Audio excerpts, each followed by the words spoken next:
ang mga kwento ng pag-ibig, kwento ng buhay, at kwento ng pag-asa dito sa Barangay Love Stories. Love Stories.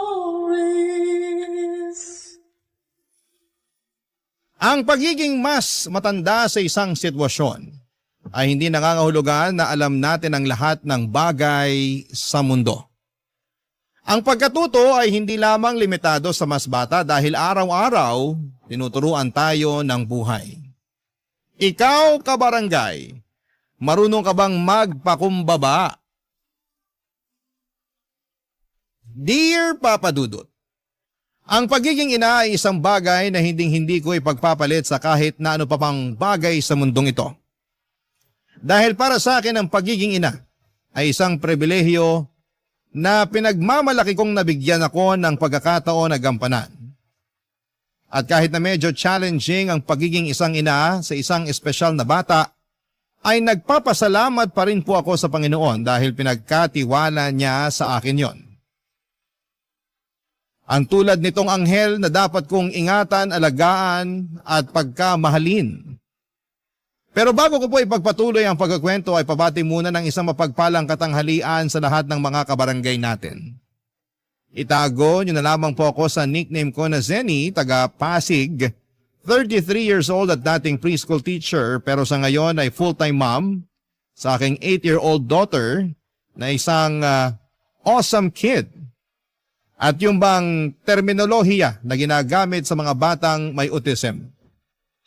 Tandang-tanda ko pa ang reaksyon ng mami ko noong nag-decide ako na mag-resign sa pagkaguro taong 2023 para tutukan ang pag-aalaga at pagiging nanay sa aking anak, Papa Dudut.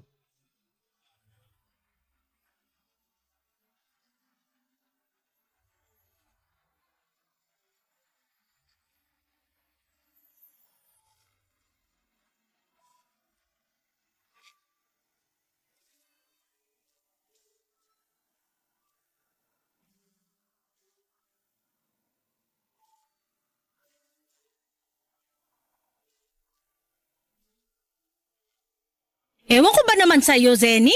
Kung ano-ano na lang talaga pumapasok dyan sa kokote mo. Mami naman, hindi po yun kung ano-ano. Tsaka matagal na naming pinag-isipan at pinag-usapan yun ng asawa ko.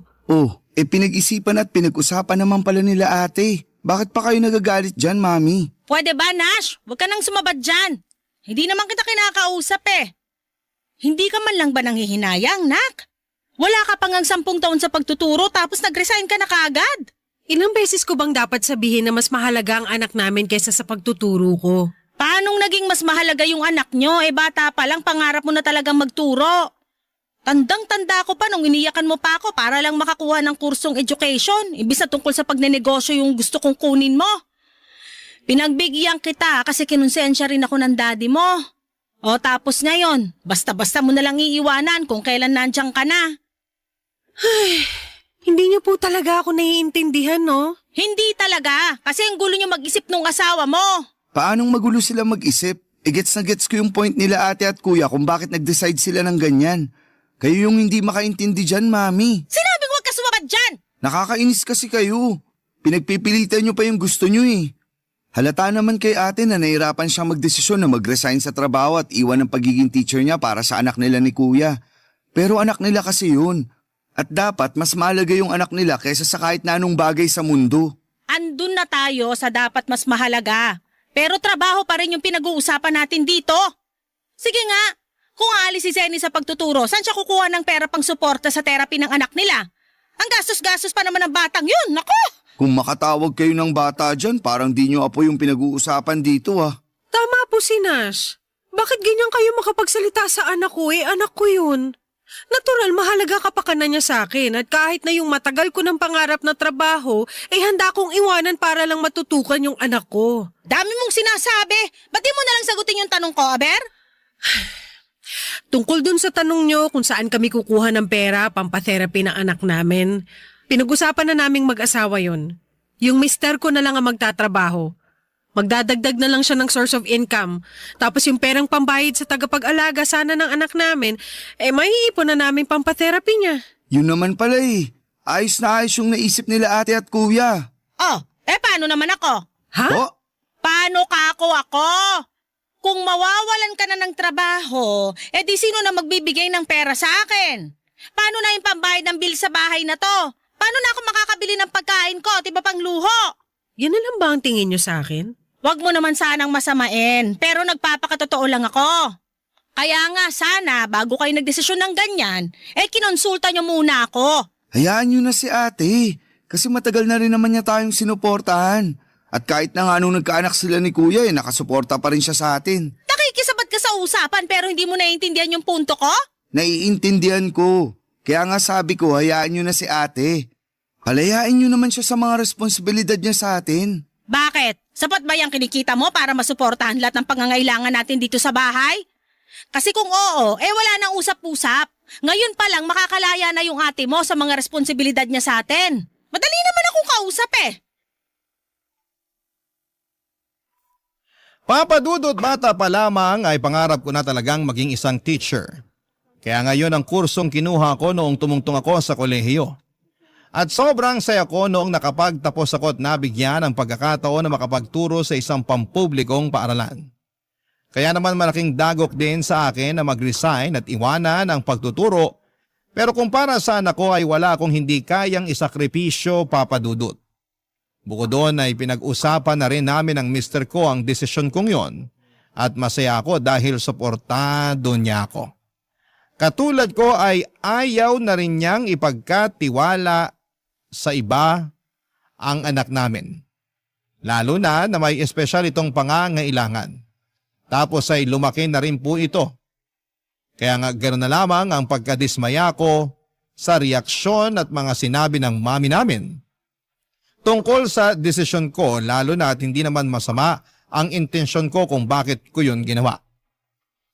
Sa bagay, mas worried pa siya sa pera na mawawala sa kanya na mula sa akin kesa sa kapakanan ng sarili niyang apo.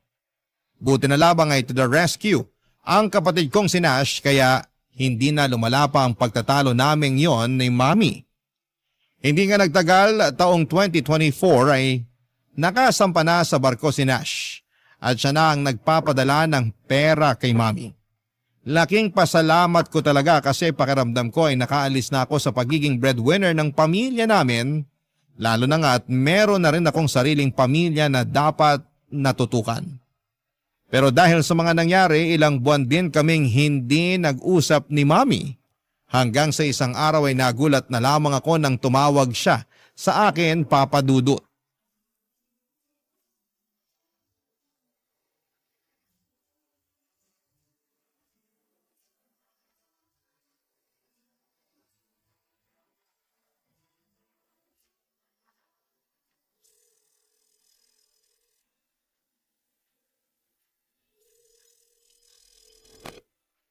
Hello?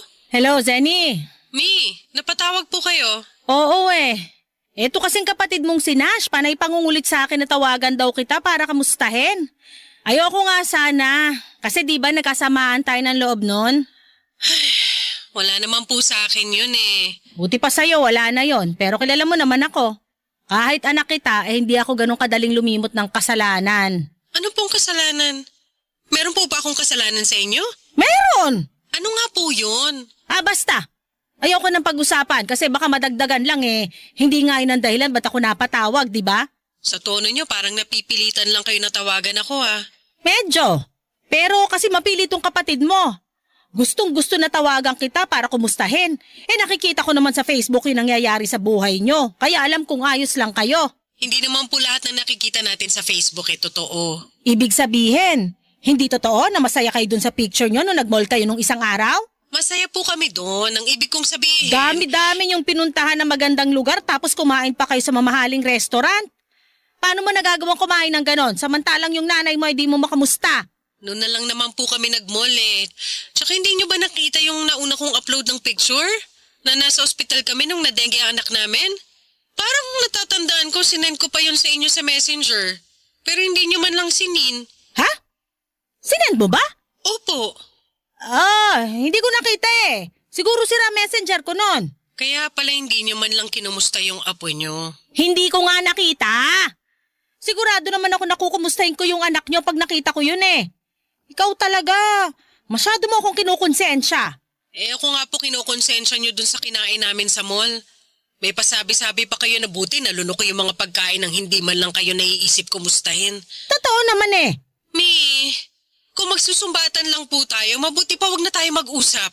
Nai-stress lang po ako eh. Aba, sa akin ka pa talaga na stress? Hindi ko naman po sinabi sa inyo ako nai-stress. Ganun na rin yon, ako lang naman ang kausap mo. Natural sa akin ka may stress. Hindi ko lang mapigilan. Akala ko kasi gagaan loob ko nung tumawag kayo. Kasi sa wakas nagkausap na po ulit tayo. Ay, sana talaga hindi na lang kita tinawagan. Kulit kasi ng kapatid mo. Laging tinatanong kung nag-uusap na raw ba tayo. Wala naman tayong kailangan pag-usapan. Ay, pero alam mo, buti pa yung si Nash. Ang laki-laki ng perang binibigay sa akin ngayon na nakapagtrabaho na siya sa barko. Mas malaki pa dun sa inaabot mo nung nagtatrabaho ka pa. Dapat pala, imbis na nag-teacher ka, nagtrabaho ka na lang sa barko kahit taga-ayos ng mga kwarto ba tawag doon. Basta, malaki kasi na sweldo. Masaya naman po ako sa pagiging teacher ko. Tsaka hindi rin naman maliit yung inaabot ko sa inyo noon. Nagkataon lang na mas malaki yung naibibigay ng kapatid ko. Oo, kaya pasalamat ka sa kapatid mo.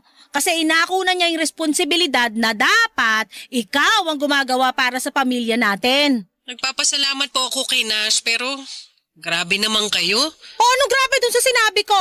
Na kinukumpara niyo ako sa kanya. Tsaka sinusumbat niyo na naman sa akin yung pagre-resign ko sa trabaho.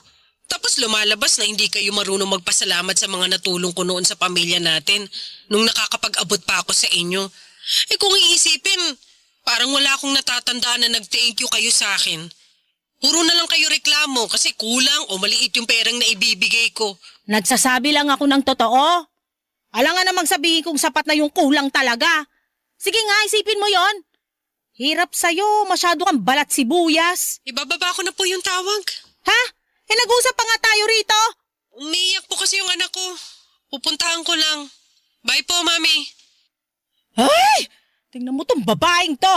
Napakabastos! Papadudot aminado ako na na-miss ko si Mami. Pero kasi siya yung klase ng tao na mataas ang pride. Kaya nga laking gulat ko na tumawag siya sa akin pero nadismaya ako ng kaunti nung nalaman kong sinabihan pala siya ni Nash na kumustahin ako. Ibig sabihin ay hindi niya yon kusang loob na ginawa. Tapos ay hindi ko pa nagustuhan ang patutsyada niya at pagkukumpara sa aming magkapatid. Mahal ko po ang mami namin pero bata pa lamang kami ay meron na talaga siyang kakaibang ugali. Yun yung pagiging bida-bida niya at gusto laging magmukhang iyayamanin kahit na hindi naman talaga kami mayaman. Kaya nga hindi katakataka na palagi silang nag-aaway ni Daddy dahil sa ugali niyang yon. Noong graduate ako ay saka naman namatay ang tatay namin dahil sa isang aksidente. Kaya sa akin naatang ang pagiging isang breadwinner. Ako rin ang nagpaaral sa kapatid kong si Nash dahil naubos lang ni Mami ang ipon nila ni Daddy sa kakasugal ng mga panahong yon. Papadudot. Barangay Love Stories. Barangay Love Stories. Papadudot bukod sa ugaling yun ni Mami na nabanggit ko ay may pagkaprangka rin siya na tipong wala na sa lugar kung magsalita. Katwiran niya kasi ay mas gugustuhin niyang sabihin ang katotohanan kahit masakit kaysa magsinungaling o mag-imbento ng matatamis na salita. At kahit nga kaming mga anak niya ay malimit niya noong pagsalitaan ng hindi maganda. At sinasabi niya na mas mabuti sa kanya na manggaling ang mga puna dahil nanay namin siya kaysa naman sa ibang tao pa. Buti na lamang at hindi kami nagmana sa kanya ng kapatid kong si Nash. Kasi kung anong prangka at sakit magsalita ng mami namin ay siya namang lumanay naming magsalita ng kapatid ko. Iniisip din namin ang sasabihin bago magsalita at kaya nga paboritong-paborito ako noon ng mga estudyante ko sa preschool dahil mabait daw akong teacher pero makatuwiran. Bagay na pinagmamalaki ko at may tuturing na isang achievement bilang isang guro, papadudot.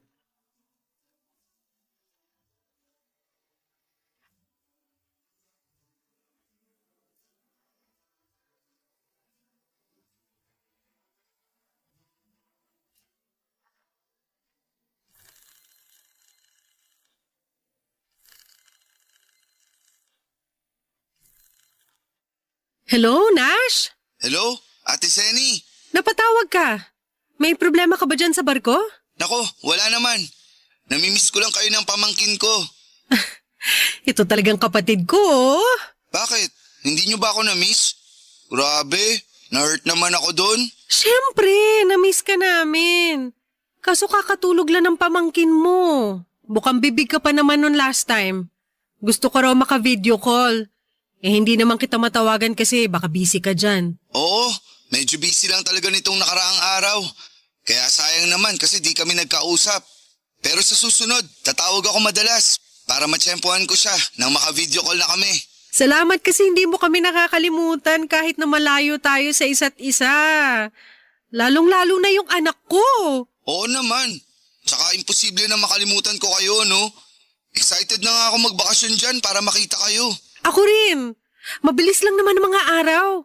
Siguradong hindi na lang natin mamamalayan bakasyon mo na. Kaya nga, ngayon pa lang nag-iisip na ako ng pupuntahan natin pag nakapagbakasyon ako. Kaso napipressure ako kay Mami. Ha? Bakit? Ang daming lugar na gustong puntahan. Gusto pang mga ibang bansa. Kasi raw yung mga kumare niya nadadala ng mga anak nila doon. Okay lang naman sana pero nagsisimula pa lang naman ako mag-ipon. Tsaka malaki rin yung perang pinapadala ko sa kanya buwan-buwan. Si Mami talaga? Kinonsensya pa ako na bakit daw hindi natin siya magawang spoil. Tapos kinumpara pa ako sa anak ng mga kumare niya. Nalungkot talaga ako nun at nawala sa mood makipag-usap sa kanya. Gusto pa nga akong kausapin at iritan ng kung ano-ano. Kaya nagdahilan na lang ako na dinadayariya. Naaalala ko ganyan din siya sa akin nung tinawagan niya ako para mangumusta. Yan ba yung sinabi kong tawagan ka niya? Oo. Natuwa naman ako kasi tumawag siya pero nung sinumbat na niya sa akin na hindi naman daw niya gagawin kung hindi dahil sa'yo nalungkot at nainis na ako. Naku, pasensya ka na ate. Wala yun. Alam ko naman na concerned ka lang sa amin ni Mami at gusto mo na magkausap kami. Wala namang problema sa akin yun kasi nanay natin siya. Sabi ko nga sa kanya, kinalimutan ko na yung nangyari sa amin nung bago ka palang sumampa sa barko. Kaso mukhang siya yung hindi pa nakakalimot. Pambihira na talaga yung nanay natin. Minsan, napapaisip ako kung sino ba sa ating tatlo ang mas matanda. Ha? Bakit naman? Kasi siya nga yung matanda. Pero kung umasal parang bata. Tapos sobrang maldita pa. Huy, nanay pa rin natin yun. Alam ko naman. Pero hindi lang ako natuwa sa mga sinabi niya sa'yo. Kabilin-bilinan ko pa naman kumustahin ka. Para sana magkaayos na kayo. Pero parang nadagdagan lang sama ng loob mo sa kanya. Hindi ko na nga lang masyadong iniisip. Para hindi ako makapagtanim ng galit. Siyempre nanay pa rin natin yun. Tsaka masama na magtanim ng galit sa sariling magulang. Pero tama ka rin naman sa mga sinabi mo tungkol sa kanya kanina. Daig niya pa yung bata kung umasta. Ay, kailan kaya magbabago si Mami? Yan din nga ang tanong ko. Kasi tayo lang din magkapatid ang nakakapagtsaga sa ugali niya. Oo nga Ngayon ko mas naiintindihan kung bakit madalas silang mag-away noon ni Daddy. Lagi niyang sinasabi na pala away daw si Daddy, pero siya rin naman pala ang punot dulo. Tama. Ang hirap pakisamahan ni Mami sa totoo lang. Pero nakakaawa rin naman kasi siya na lang yung nag-iisa nating magulang. Basta ako ngayon na nanay na rin ako, pinapangako ko sa anak ko na hindi ko gagayahin si Mami. Hindi ko siya pagsasalitaan ng masasakit. Kahit na pagiging prangka lang ang tawag niya dun. Hindi ko rin siya ikukumpara sa iba. At palagi kong pupurihin lahat ng mga mabubuti at magagandang bagay na ginagawa niya. Ipagmamalaki ko siya sa ibang tao at ipaparamdam ko sa kanya na mahal ko siya. Yun ang gusto kong kamulatan ng anak ko. Yung lumaki siya sa pagmamahal at hindi sa pangiinsulto. Papadudot alam naman namin ng kapatid kong si Nash na walang perpektong magulang. At napatawad na namin si Mami sa nagawa niya noong nalulung siya sa sugal dahilan para maubos ang pera na ipon nila ni Daddy. At kahit na paulit-ulit niya akong pinakikitaan ng hindi maganda ay lagi ko pa ring iniisip na ina namin siya ng kapatid ko. At nanggaling kami sa kanya at sa katunayan ay mas lalo kong naiintindihan ang pagiging magulang niya noong naging magulang na rin ako. Kaya nga lungkot lang isipin na kahit pala sa kapatid ko ay hindi pa rin nagbabago ang ugali ni Mami. At mas lumala pa ngayon habang tumatagal. Ewan, hindi naman namin siya pinapabayaan. Ini-spoil namin siya sa abot ng makakaya namin, pero kung makapagsalita siya, kung tratuhin niya kami ay parang kulang na kulang pa rin yung ginagawa namin para sa kanya. Nagpatuloy ang mga araw at sinabi sa akin ni Nash na bibisita raw si Mami sa bahay namin. Request niya para makipagbati sa akin. Hinayaan ko na lamang dahil nakikita kong nag-e-effort ang kapatid ko na magkabati na kami. Hindi nagtagal ay nangyari ngayon nung isang araw ay dumalaw siya sa amin. Sa totoo lang ay mabibilang sa mga daliri kong ilang beses pa lamang siyang pumunta sa aming bahay. Hindi raw kasi niya gustong magstay sa amin kasi mainit at maliit, lalo na noong wala pa kaming napapa-install na aircon. Pero hindi naman sobrang liit ng bahay. Sa katunayan ay meron yung 3 kwarto, sala, 2 CR at kusina. Kaya hindi ko alam kung saan napupulot ni Mami yung salitang maliit na para bang may kasamang pang-iinsulto, Papa Dudut.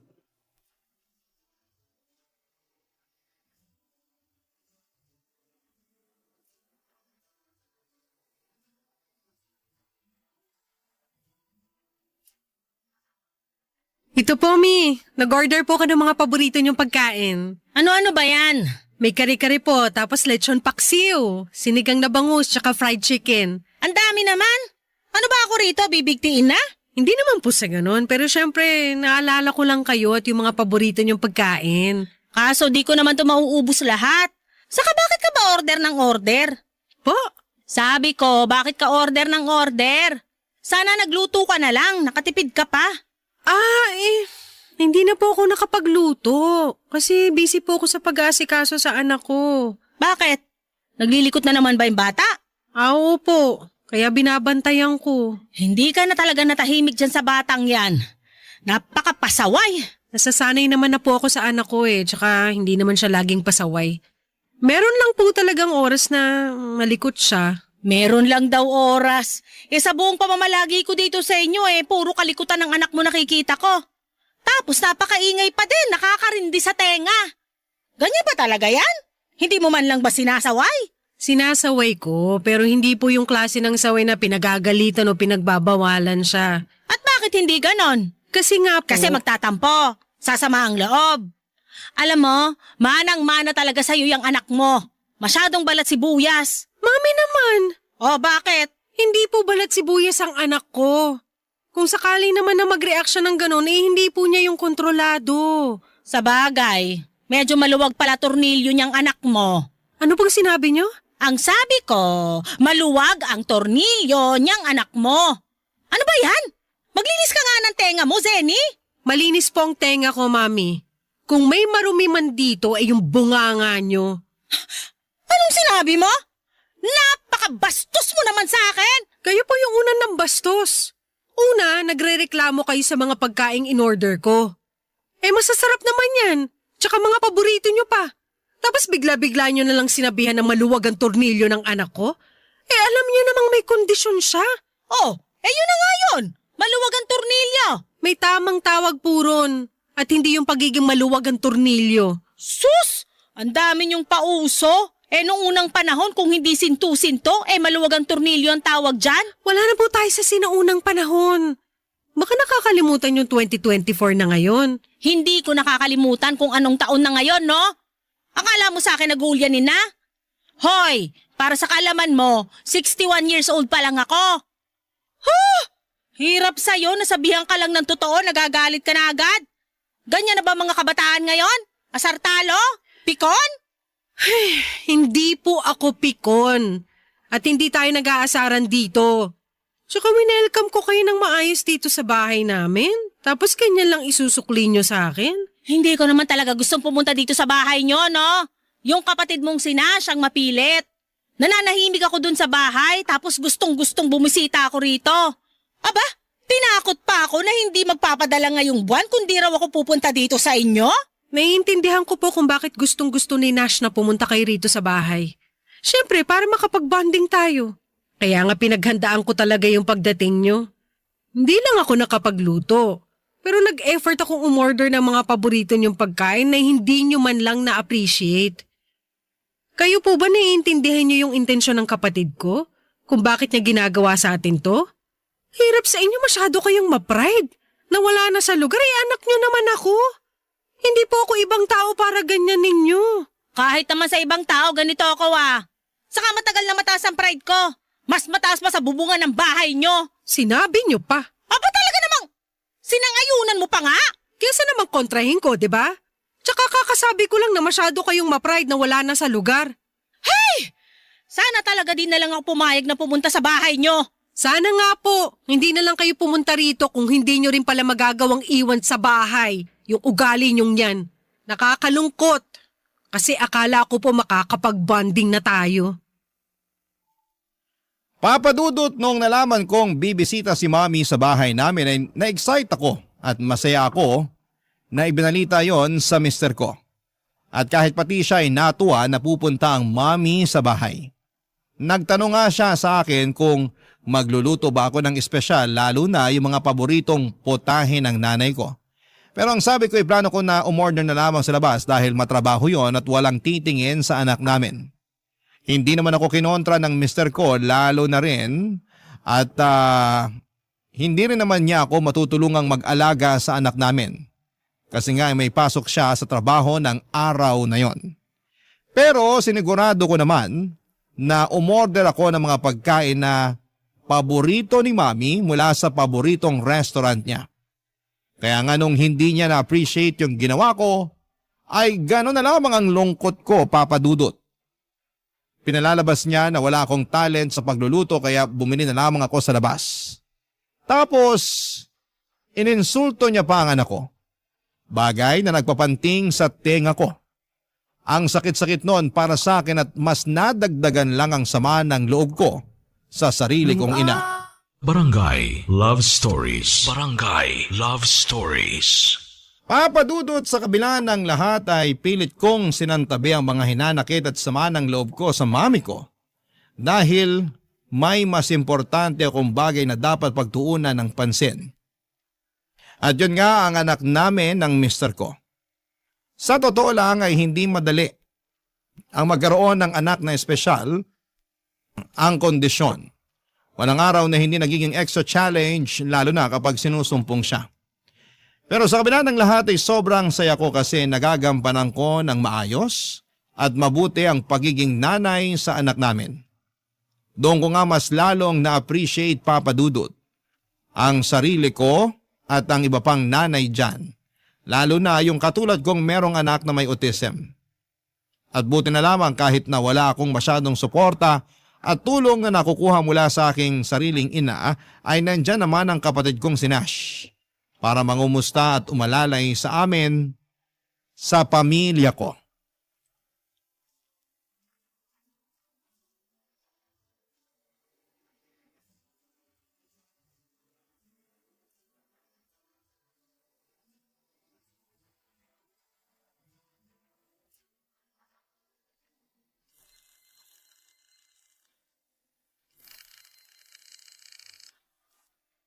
Hello, Nash.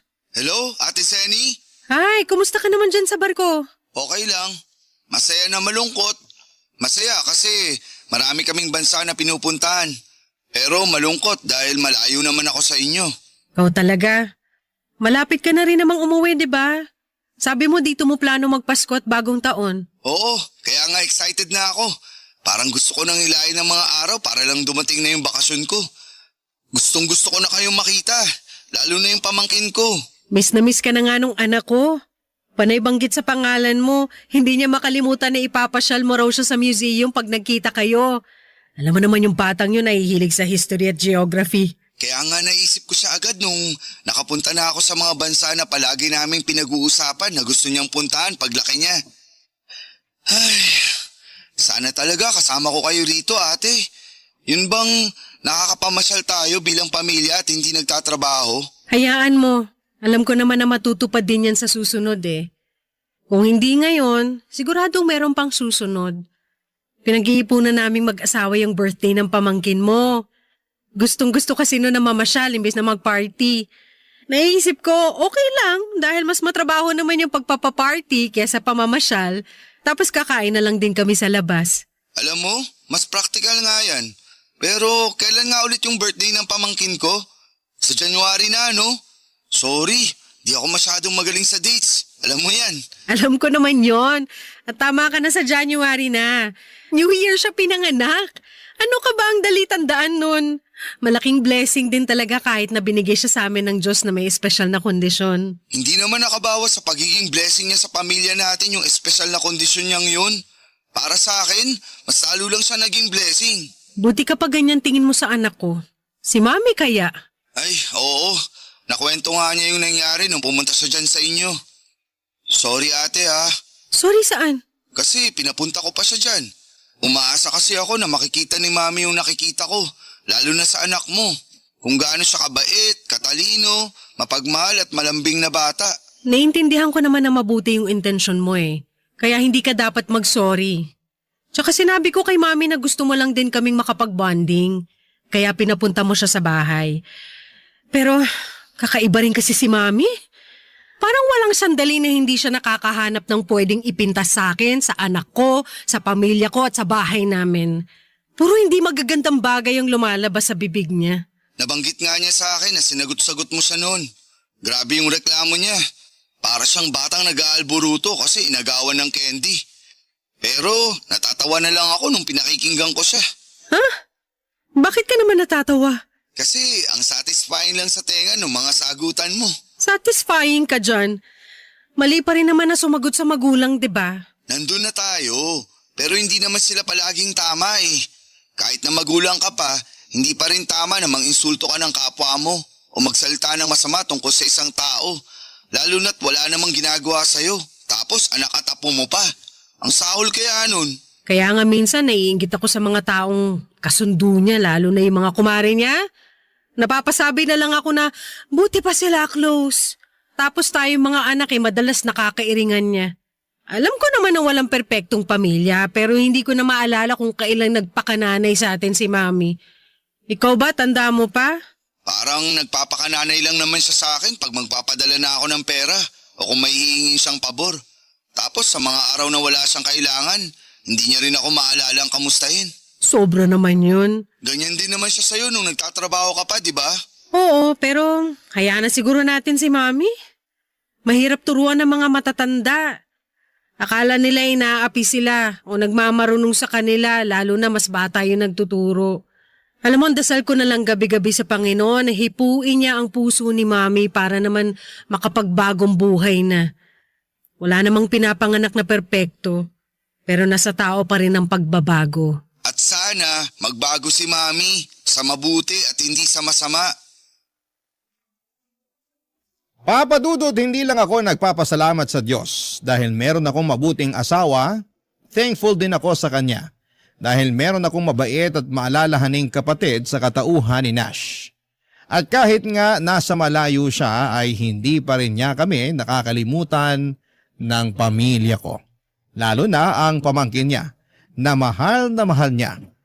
Naalala ko na grabe ang iyak niya noong hinatid namin siya sa airport at habang nagpapaalam sa anak ko. Mami miss daw kasi niya ito. Sobrang close kasi nila. Lumipas sa mga araw, binalita sa akin ni Nash na may sakit daw si Mami kaya naman nag-worry ako ng husto. Lalo na at wala pa naman siyang kasama sa bahay namin. Kaya nga dali-dali kaming nagpunta doon ng anak ko para bisitahin siya. Pero bago kami umalis, ay may drawing na ginawa ang anak ko para iregalo sa kanyang lola. Natuwa naman ako at na-excite na maibigay niya yon ng personal sa nanay ko. Pagdating namin sa bahay niya, laking dismay ako dahil iba ang nangyari, Papa Dudut.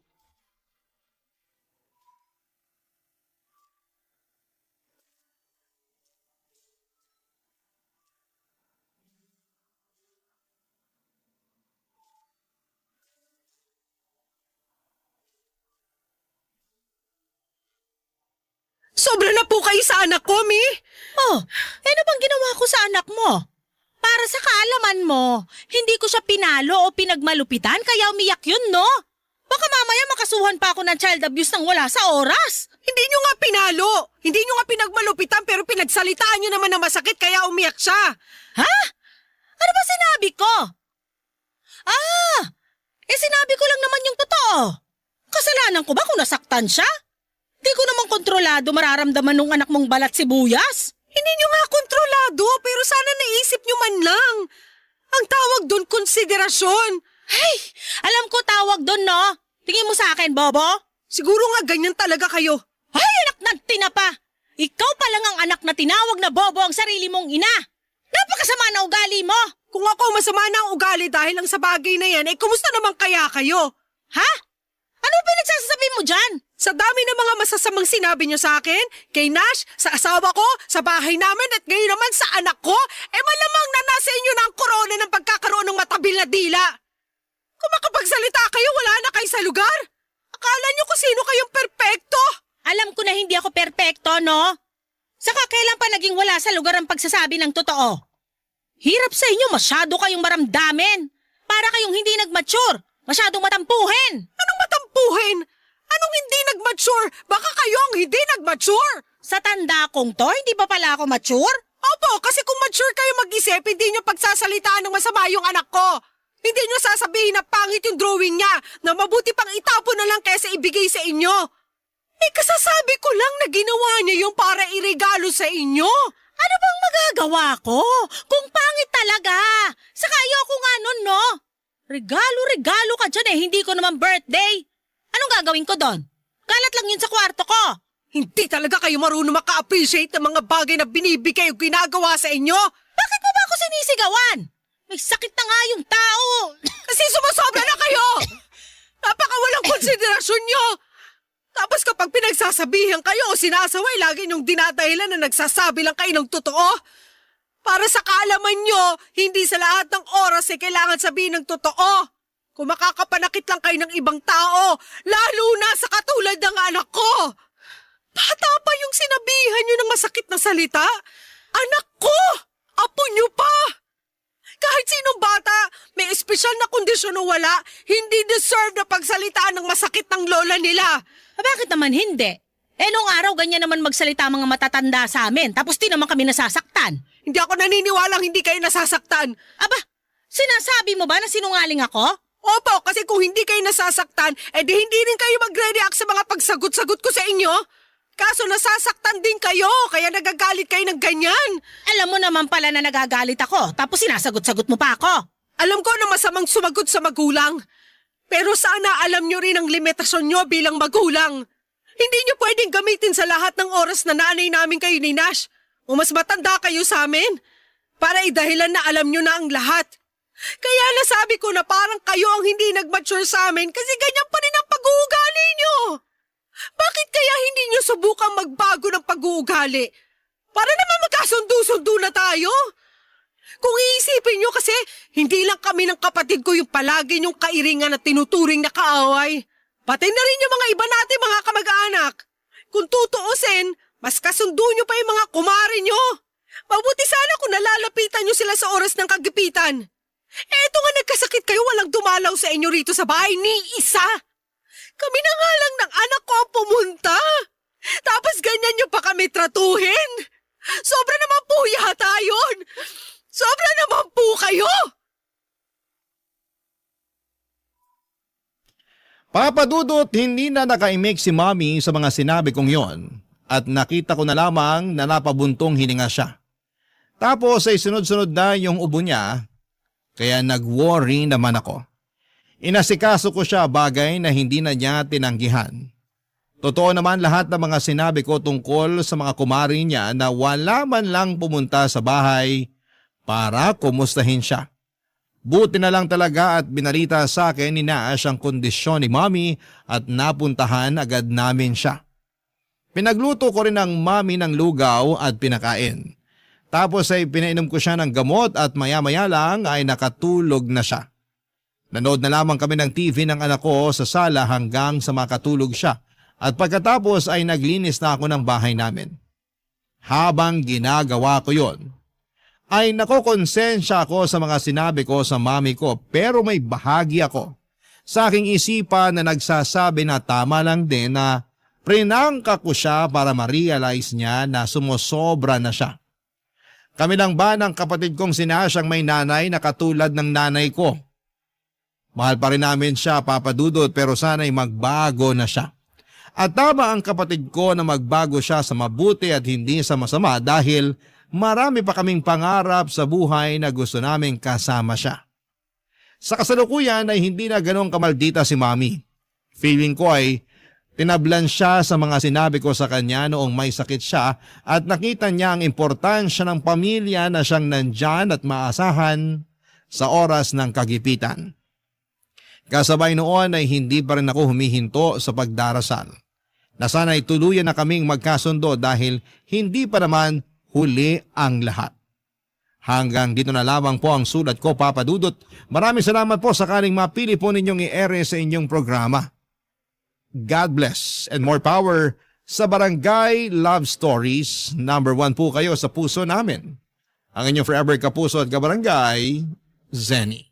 Barangay Love Stories. Barangay Love Stories. Minsan, mahirap gumawa ng tama, pero kahit dehado ang ating bida, iyon pa rin ang ginawa niya. Ano ang masasabi mo sa Barangay Love Stories natin today? Abangan namin ang sagot mo sa comment section. Barangay LS 97.1. 97.1. Number 1.